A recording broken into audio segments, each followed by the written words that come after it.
عبدالرحمن ابن عوف رضی الله تعالی عنہ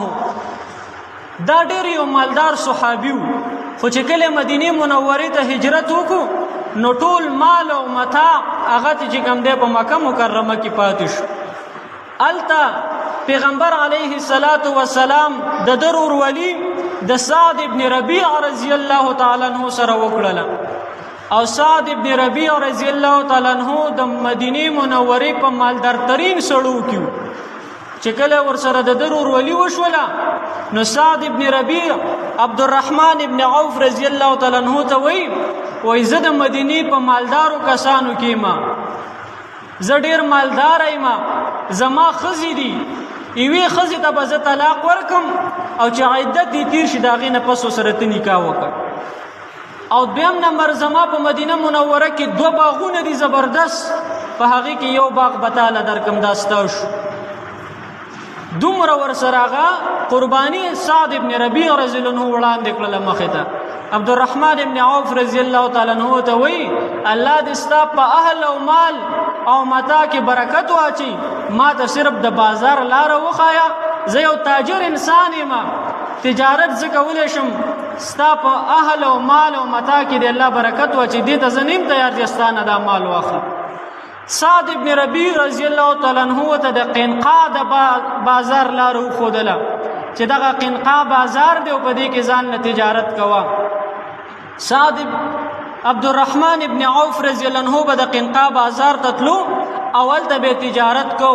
او په لږ وخت کې دومره لوی تاجر دی جوړ شو چې مدینه منورې ته به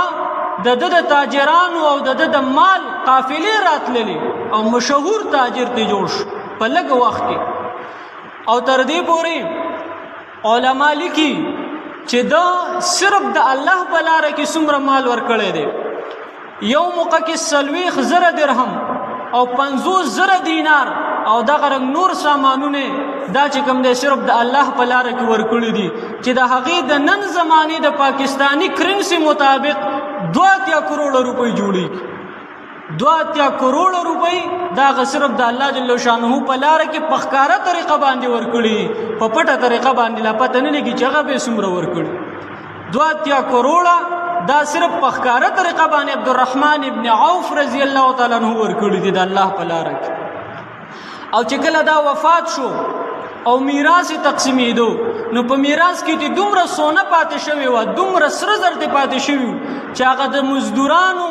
چا چې دا سونه تقسیموله هغوی په کټکولو باندې په لاس کې زخمونه پیدا شو،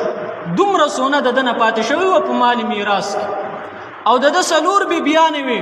او هرې بیبي ته 8 حصه میلاویږي خپلې ښځې ته، نو هرې بیبي ته یوې زنانه ته 1,00,000 دینار هغه چې کوم دی میلاو شو. 1,00,000 دینار دا چې کوم دی یوې زنانه ته په مالی میراث کې د عبدالرحمن ابن عوف رضی الله عنه نه میلاو شو. او 1 دینار دا 4.25 ملی ګرام دا چې کوم دی 1 دیناری چې د نن زمانه مطابق د پاکستانی کرنسی مطابق یوې زنانه ته 2.20 کروڑه 15,000 روپۍ میلاو شوي وي. یوې ښځې ته د عبدالرحمن ابن عوف رضی الله عنه په مالی میراث کې 2.20 کروڑه 15,000 روپۍ دا چې کوم دی یوې زنانه ته میلاو شوي وي. دا 8 حصه د مال وه، باقي 2 حصې پاتې شوې، نو 2 حصې 2.20 لکه دینار پاتې شوي، 2 حصې باقي 2.20 لکه دینارو چې هغه د نن پاکستانی کرنسی مطابق 50 اربه 4 کروڑه 2,400 روپۍ جوړېږي. دا د عبدالرحمن ابن عوف رضی الله عنه په مالی میراث کې پاتې شوي، هغه 2 کروڑه چې د الله په لار کې ورکړي هغه د دې نه بیل دي. دا په مالی میراث کې د عبدالرحمن ابن عوف رضی الله عنه نه پاتې شوي. لیکن سره د دې نه، سره د دې دومره مال نه، سره د دې دومره مال او دولت نه بیم عبدالرحمن ابن عوف رضی الله تعالی عنہ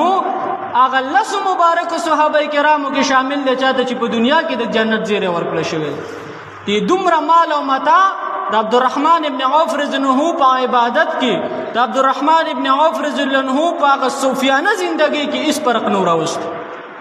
او د په باره کې راځي سره د دې دومره مال د دې دومره مال باوجود به دا بخپل غلامانو کې معلومېدوم نه چې دای مالک دی او دای غلامان دي دومره عاجزانه زندگی تیر کړ او سره د دې دومره مال نه پیغمبر علیه الصلاۃ والسلام د تاجر الرحمن لقب ورکړو چې دا د رحمان تاجر دی دومره یو زبردست تجارت په حلاله طریقه باندې ګټل او به په حلاله طریقه باندې د الله په لار کې لګول دا چې کوم دی تاجر الرحمن دی عبدالرحمن ابن عوف رضی الله عنه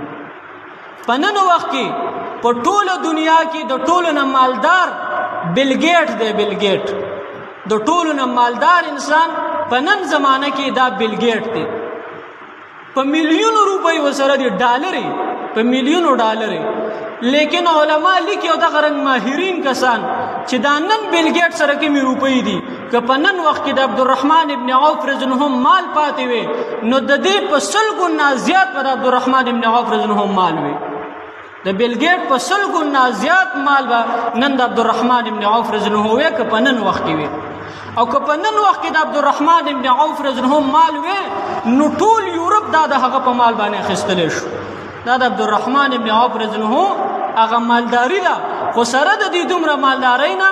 هغه چې کوم دی په عشرو مبشرو کې دی په لس هغه بهترینو او هغه مبارکو صحابه کرامو کې دی چې هغه ته په دنیا کې د جنت زیری ورکړل شوي